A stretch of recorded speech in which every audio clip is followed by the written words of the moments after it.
আজকে 25শে জানুয়ারি 2025। আমি এখন যশোর চারুপীঠ প্রাঙ্গণে দাঁড়িয়ে আছি।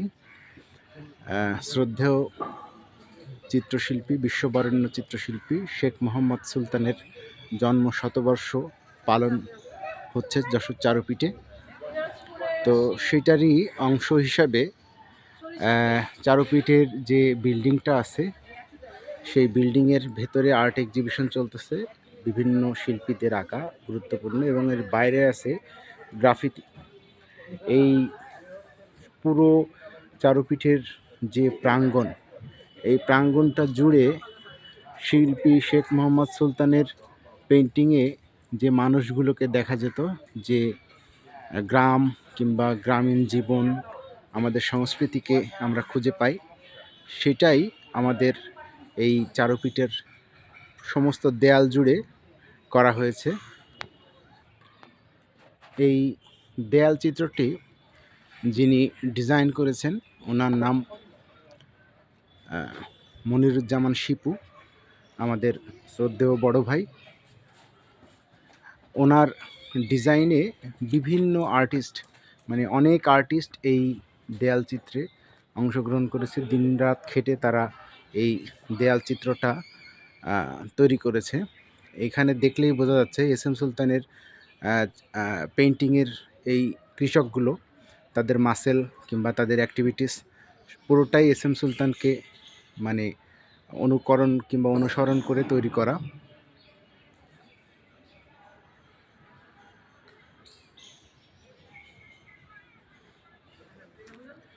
এই যে প্রথম বৃক্ষরোপণ, সেই মানুষ,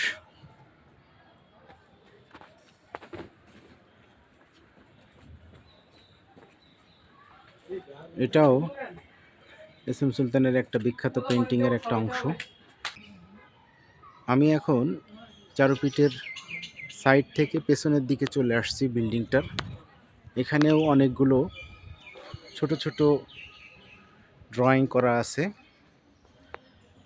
যেমন এখানে একটা কুমোরকে দেখা যাচ্ছে, তার পাশে দুটো মুরগির বাচ্চা।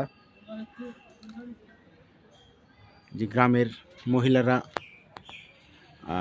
ধান উড়াচ্ছে। আসলে আমাদের মানে কৃষিভিত্তিক সমাজ ব্যবস্থায় গ্রামের মহিলারা কিন্তু আগে ব্লাউজ পরতো না। তো সেই যে সংস্কৃতি, সেটা কিন্তু এর ভিতরে স্পষ্টভাবে ফুটে উঠেছে।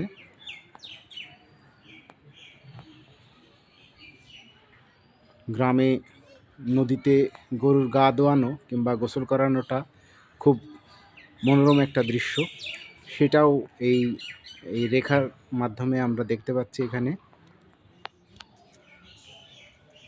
খুব গভীরে যে দেখলে দেখা যাবে যে একটা মহিলা আর এক মহিলার চুল বেঁধে দিচ্ছে।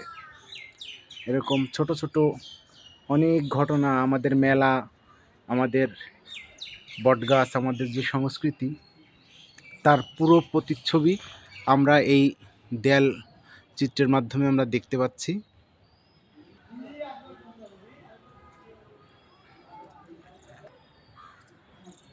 চারুপীঠ প্রাঙ্গণটা যশোর পৌরসভা পার্ক আর চারুপীঠ প্রাঙ্গণ এখন একাকার হয়ে গেছে। আগে আমাদের একটা নিজস্ব সীমানা প্রাচীর ছিল, এখন আর নেই। আর আমরা এস এম সুলতানের আঁকা ছবির বিষয়বস্তু, তার একটা দেয়াল চিত্র দেখতে দেখতে আসছিলাম। এটা বাঙালি সংস্কৃতি নিয়ে আর কোনো আর্টিস্ট এত ডিপে কাজ করছে কিনা আমার জানা নেই। আমাদের এই দক্ষিণ এশিয়াতে আর কোনো আর্টিস্ট তাদের নিজস্ব জাতিসত্তা, তাদের সংস্কৃতি নিয়ে এত বেশি কাজ করছে কিনা আমার জানা নাই। খুবই চমৎকার এখানে এই মানুষগুলো। এই যে আমাদের যশোরের ঐতিহ্য খেজুরের গুড়, খেজুরের রস জাল দেওয়া হচ্ছে, সেইটারই একটা দৃশ্য। এবং তার পাশে তাল গাছ, তালের রসও খুবই মানে মজার একটা জিনিস, খুব ঘুম হয় খেলে, এবং তালের গুড়টাও খুব মজার। তো যাই হোক, অসংখ্য এলিমেন্টস আছে এটার মধ্যে। গরুর গাড়ি, এখন অবশ্য গরুর গাড়ি দেখা যায় না, খুবই কম, কিন্তু তারপরেও এখানে আসছে সুলতান যে বলতেন যে লাউয়ের মাচা, এই সেই লাউয়ের মাচা। এখানে গরুর খাবার দিচ্ছে একজন কৃষক। কৃষক মানে গাছি যাকে বলি আমরা, যে গাছ কাটে খেজুরের গাছ, তাকে গাছি বলি। গাছি গাছ কাটতেছে এবং তার সহধর্মিণী কিংবা সহযোগী কেউ একজন তাকে সহযোগিতা করতেছে। মলন মলার দৃশ্য কিংবা ষাঁড়ের লড়াই, ঢেকিতে ধান বানার দৃশ্য অসম্ভব সুন্দর।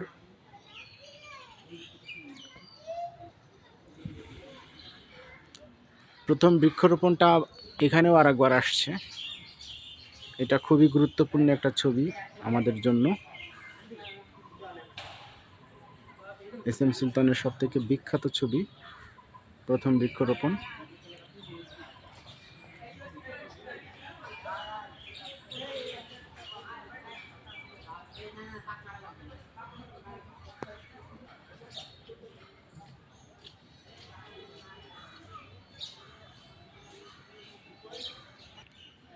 খুদে আর্টিস্টরা, আমাদের সোনামণিরা যে ছবি এঁকেছে সেটাও এখানে প্রদর্শিত হচ্ছে।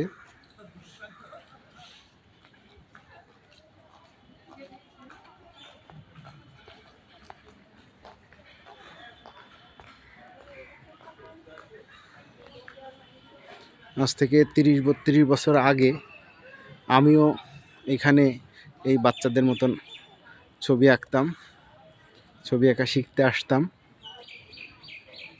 এই ছবিগুলো দেখে সেই নস্টালজিক পিরিয়ডটার কথা আমার বিশেষ করে মনে পড়ছে। এরাও একদিন অনেক বড় আর্টিস্ট হবে, বিখ্যাত আর্টিস্ট হবে, এটা আমি বিশ্বাস করি, খুবই মনে প্রাণে বিশ্বাস করি। যে আমাদের চারুপীঠ থেকে বিভিন্ন সেগমেন্টের আর্টিস্ট বের হয়েছে। কেউ ফিল্ম নিয়ে কাজ করছে, কেউ অ্যানিমেশন নিয়ে কাজ করছে, কেউ পেইন্টার। অনেক বিখ্যাত আর্টিস্ট এই প্রতিষ্ঠান থেকে তৈরি হয়েছে কিংবা এই প্রতিষ্ঠান থেকে শিখে তারা এখন বড় পর্যায়ে আছে। তো যাই হোক, আমি এতক্ষণ চারুপীঠ প্রাঙ্গণটা ঘুরে দেখালাম। ইনি আমাদের শ্রদ্ধেয় বড় ভাই শিল্পী মাহবুব জামাল শামীম, ভাস্কর মাহবুব জামাল শামীম, এবং আমাদের গুরু, যার হাত ধরে আমাদের এই শিল্পকলায় পদার্পণ কিংবা আমাদের এই যাত্রাটা শুরু হয়েছিল। তো যাই হোক, এস এম সুলতানকে শ্রদ্ধা জানাতে পেরে আমি সহ আমার চারুপীঠের যারা আছেন তারা সবাই অনেক কৃতজ্ঞ, ধন্য। যারা এই কর্মযজ্ঞে সহযোগিতা করছেন তাদেরকে অসংখ্য ধন্যবাদ এবং ভালোবাসা। শিল্পী সুলতানের প্রতি গভীর শ্রদ্ধা, এবং এই পেন্টিং কিংবা এই কর্মযজ্ঞে যারা জড়িত ছিলেন, যে কোনোভাবে জড়িত ছিলেন, সকলের প্রতি আমার শ্রদ্ধা এবং ভালোবাসা। ধন্যবাদ।